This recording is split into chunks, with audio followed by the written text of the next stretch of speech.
Yes, good morning students, welcome back. This is part 3 of the topic public revenue. In this part, we are going to discuss types of taxation, direct and indirect taxes, merits and demerits of direct taxes and indirect taxes. So we are covering a big point over here. So let us start with these types of taxation, direct and indirect taxes. Direct tax is a tax that is paid by the person on whom it is legally imposed. The impact and incidence of a direct tax is on the same person. For example, income tax, wealth tax, gift tax, etc. Merits of direct taxes. The important merits you can call it advantages also. Advantages of direct taxes are: number 1, equitable. Direct taxes are based on the principle of ability to pay. They are usually levied in a progressive manner. Second, certain. In case of direct taxes, the taxpayer has a certainty about the time of payment, the manner of payment, and the amount to be paid. Next, elastic. They are elastic in the sense that with the increase in income and wealth of the people, the yield of direct taxes will also increase. Elasticity also means that the government's revenue can be increased simply by raising the rates of the taxation. Next, create civic consciousness. They have educative value. In case of direct taxes, the taxpayers are made to feel directly the burden of taxes and hence may take keen interest in knowing how public funds are spent by the government. The taxpayers are likely to be more aware about their rights and responsibilities as a citizen of the state. Next, economical. Direct taxes are generally economical. In what sense they are economical? That the cost of collecting them is rather low. It is both convenient and economical to collect. So these are the merits of direct taxes. Let us discuss demerits of direct taxes. These are also 5 demerits. Number 1, arbitrary.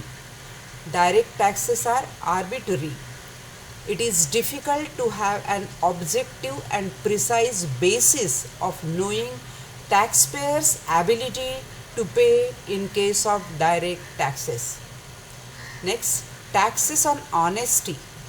Many believe that direct taxes are a form of punishment to the honest citizens because they are progressive and whose burden cannot be shifted as in case of indirect taxes. Next, direct taxes are inconvenient. Direct taxes are inconvenient in the sense that they involve several procedures and formalities in filing of tax returns. Next, it affects willingness and ability to work, save and invest. Highly progressive direct taxes reduce people's ability and willingness to work and save. This may have a negative impact on investment and productive capacity in the economy.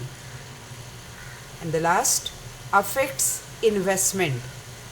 Imposition of high rate of corporate income tax will reduce their net profit, affecting their savings, investments and economic growth.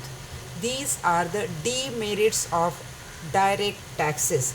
The question can be explain the merits and demerits of direct taxes. So 5 merits of direct taxes and 5 demerits of indirect taxes. Let us move to the next point. Indirect taxes. Indirect taxes are known as commodity taxes. They are levied on goods and services.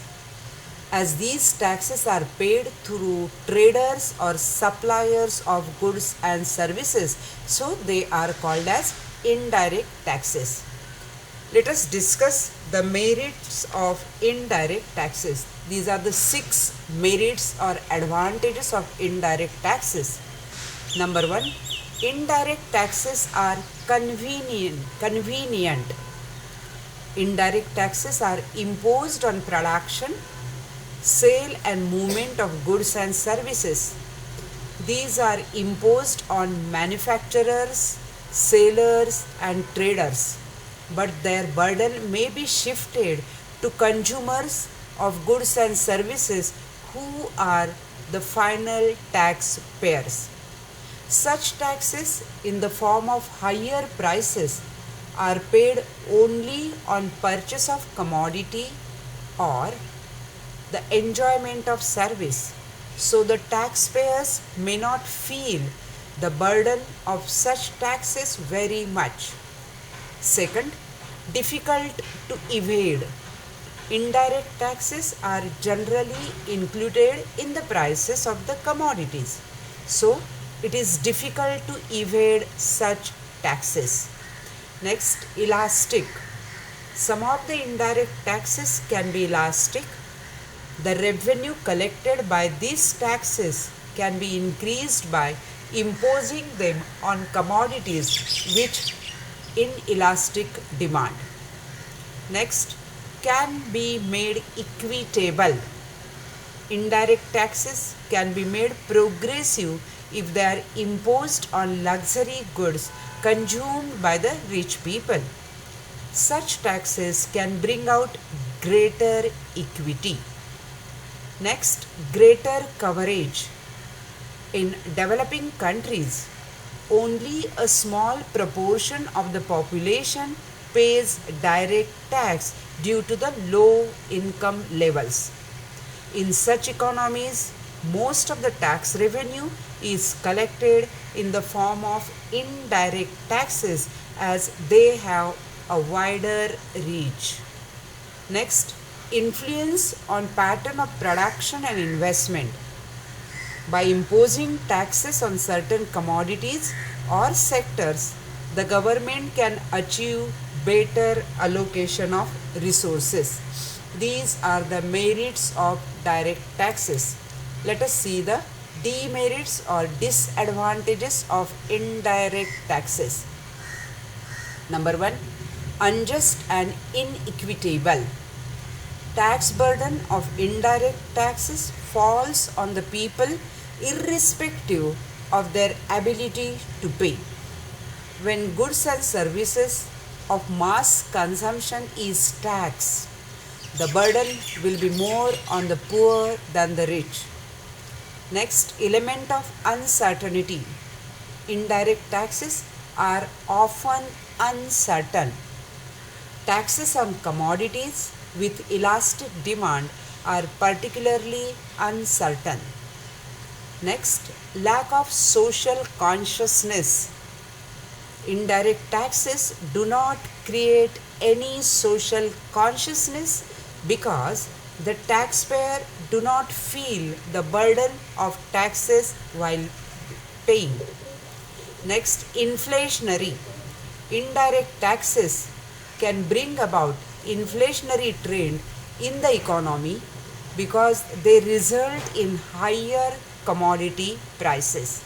These are the demerits of indirect taxes. Students, the question can be explain the merits and demerits of indirect taxes or explain the merits and demerits of direct taxes, or full question, explain the merits and demerits of direct and indirect taxes. You have to cover entire points. In direct taxes merit there are 5 points and demerits 5 points. Indirect taxes there are 6 merit point and 4 demerit point. So all these points you have to cover in your answer. Thank you very much.